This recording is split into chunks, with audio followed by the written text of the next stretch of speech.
Então, eu acredito e defendo que o batismo, o ato de batizar, não é privilégio apenas pastoral. Embora espera-se numa comunidade que o pastor que tem ali está dando a vida pelo trabalho, vive para servir e tal. Então, é normal que ele faça o batismo. Quem deve batizar? Porque estava rolando uma polêmica esses dias aí sobre, mais uma vez, o Pablo Marçal ter batizado pessoas, influencers e tal. Muita gente, alguns pastores, veio a público dizer que Pablo Marçal não tem autoridade para batizar ninguém. Então, existe alguém específico que tem uma autoridade para batizar pessoas? Quem tem essa autoridade para batizar a pessoa que deseja ser batizado após ter ouvido o Evangelho? Jesus Cristo disse: ide por todo mundo, fazei discípulos de todas as nações, batizando-os em nome do Pai, do Filho e do Espírito Santo. Todo mundo sempre pregou que o ide é geral. Se o ide é geral, a comissão, a grande comissão, é geral, é para todos. E aí vem o Martinho Lutero resgatando o sacerdócio universal de todos os crentes e tal. Se o ide é geral, por que a gente teria que pensar que o batismo não é geral? A possibilidade de batizar não é geral.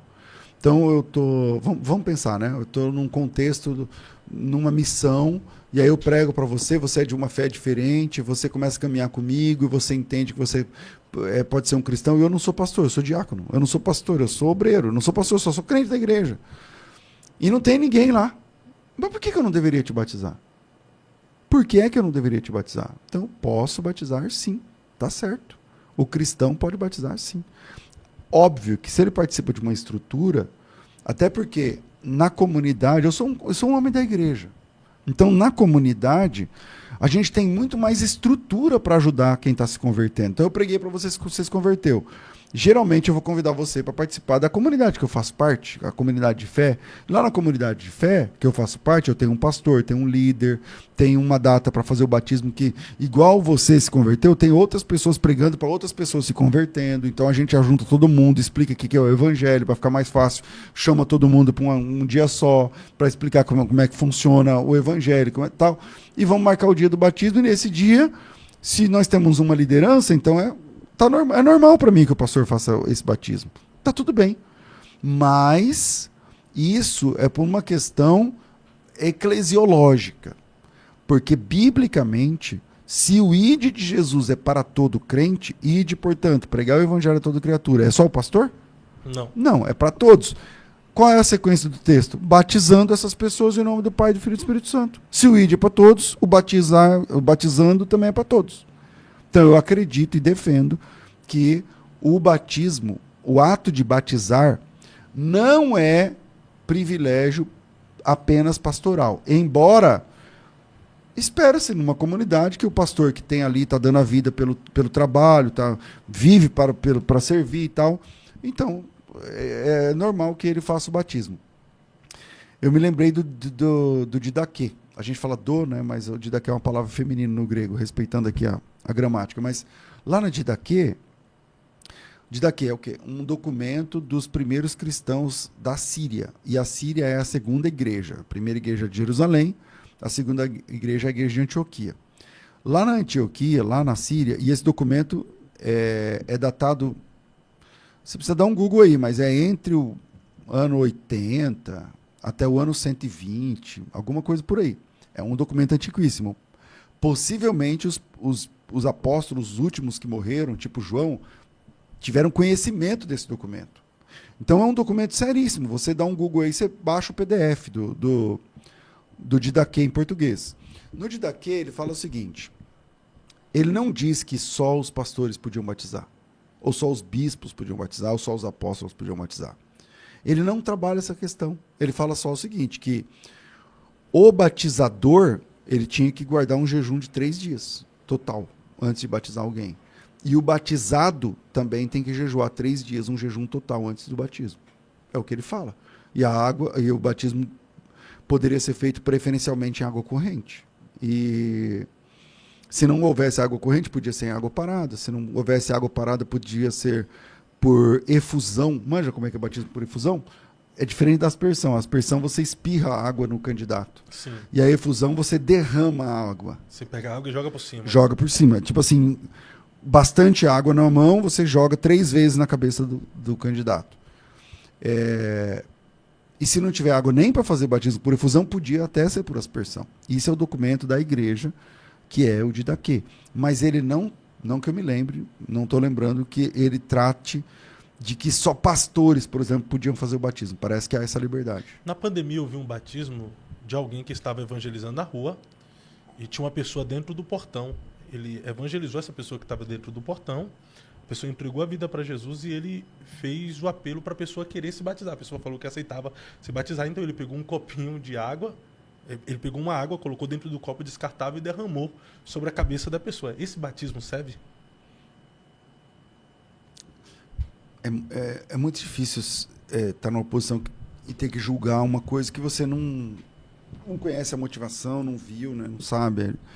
É difícil. Pode ser que valha. Pode ser que valha. Porque, levando em conta o que eu falei aqui do Didaquê, o que a Bíblia diz lá em Marcos, o batismo é coisa séria, é coisa importante, né? No contexto da pandemia, a gente não podia tocar em ninguém, a gente não podia ver, a gente não podia... A pessoa pediu o batismo. Então, eu não estou dizendo que vale. Eu estou dizendo que pode ser que sim. Pode ser que sim. Só Deus para julgar esse tipo de atitude. Tá? É muito fácil você condenar. Como assim? Quer dizer que ele pega um copinho de café e tal, joga. Eu nem vi esse vídeo. Não sei se é vídeo, nem sei se é um vídeo. Mas só Deus pode dizer. Pode ser que quem mergulha no rio de água corrente mergulha e levanta, mas não nasce de novo. E às vezes quem recebe um copinho de água na cabeça acaba nascendo de novo. A pessoa que está hospitalizada entre a vida e a morte, ela pede o batismo. E ela está numa UTI. Se ela não pode ser desligada dos aparelhos para ir lá na piscina, como que faz? Pastor, então o senhor é aspersionista? O senhor crê no batismo por aspersão? Não, eu sou imersionista. Eu creio no batismo por imersão. Eu estou dizendo que numa cláusula, numa exceção, assim como o ladrão na cruz nem foi batizado e é salvo, numa exceção, a gente está tratando das exceções. Regra é regra. O batismo tinha que ser em água, por imersão, em nome do Pai, do Filho e do Espírito Santo. Se o pastor puder batizar, é muito interessante, porque já imprime essa ideia de autoridade espiritual, de estar ali, eu tenho uma liderança que cuida de mim, que me pastoreia e tal. Mas isso não é mandamento. Qualquer crente pode batizar qualquer pessoa. Mas a crítica de muitos pastores sobre o batismo do coaching, que falei anteriormente, é sobre esse avanço de muitos influencers, de muitos coaches na igreja, e eles não têm uma igreja, uma comunidade de fé para recomendar essa pessoa a frequentar. Pode ser que o coach vá lá, batiza a pessoa e depois vai deixar as pessoas dispersas. Então foi uma das críticas dos pastores. E está vendo muitos coaches hoje que está tendo essa vertente bíblica, eles pregam no meio das palestras deles e as pessoas acabam procurando eles para batizar. Esses pastores que criticam não têm razão nisso? Para onde essas pessoas vão congregar depois? Qual comunidade de fé elas vão procurar? Então, essa é uma abordagem que eu faria diferente. Porque o que você levantou é importante. É importante. Tá, você está batizando. A pessoa vai viver do que agora? Espiritualmente. Ela vai ser nutrida como? Espiritualmente. Ela tá conectada em que momento no corpo? Como é que funciona? Porque é no corpo de Cristo que a gente aprende, é no corpo de Cristo que a gente cresce, é no corpo de Cristo que a gente se decepciona e cresce, porque para crescer tem que ter decepção.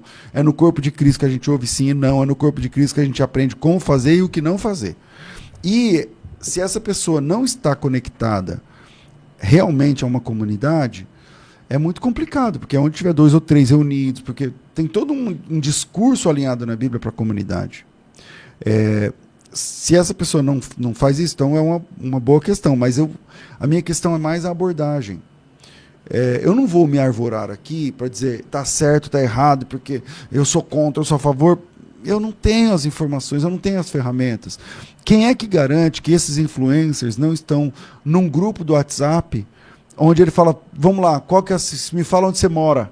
Ah, eu moro em tal lugar. Beleza, segue o WhatsApp aqui desse pastor, conversa lá com essa igreja, fala que você ouviu o evangelho comigo, que eu te batizei e que você vai seguir lá. Conversa lá. Entendeu? Agora mesmo, antes da gente conversar, eu estava falando com um pastor, bispo, ele é bispo. Foi um dos bispos mais influentes do Brasil, saiu da comunidade onde ele fazia parte, não sei o quê. E aí eu estava conversando com ele, e ele estava falando de um trabalho aí que a gente faz fora de que não tem nada a ver com igreja, é coisa de empresa. E aí ele falou assim para mim, poxa, essa pessoa aqui, ele mora em Campinas, sua igreja não é em Campinas? Eu falei, vou pedir para ele para sua igreja. Tá, mas o assunto nem é esse, por quê? Não, porque eu preguei para ele se converteu, não sei o quê, e ele é de Campinas. Então ele vai congregar na tua igreja. Então quem garante... Isso aconteceu agora antes da gente ir para cá. Então quem garante que esse coach não faça isso? Não dá para saber. O senhor falou, eu lembrei, esses dias eu estava aqui na Lagoinha Santo André com o pastor Tony Meirelles, que é um pastor amigo meu. E aí ele estava me mostrando no WhatsApp pessoas que participaram de uma mentoria com Paulo Vieira, que congrega na Lagoinha Alphaville. Após participar da mentoria com Paulo Vieira, a equipe do Paulo Vieira recomendou igrejas para as pessoas que participaram da mentoria. Eu recomendo essas igrejas. O Thiago Brunet faz isso. O Thiago Brunet é um coach que estourou no Brasil e tal. Ele vai, como chama, conferência... Destino. Ele falou para mim, ele falou, cara, tem conferência que tem milhares de pessoas que se decidem por Jesus. Aí eu indico as igrejas. Aqui nessa cidade tem a igreja tal, a igreja que ele faz em várias capitais, né? Nessa cidade tem isso aqui, tem isso aqui. Tá... Então, eu pessoalmente não vejo problema se o Thiago Brunet, por exemplo, batizasse pessoas. O Thiago Brunet já é pastor, é outra pegada, né? Ele é um pastor reconhecido, tal, consagrado. Mas, por exemplo, se ele batiza pessoas lá em Curitiba, ele faz lá um trabalho, a pessoa se converte, quer se batizar? Quero. Crê que Jesus Cristo é o Salvador? Creio.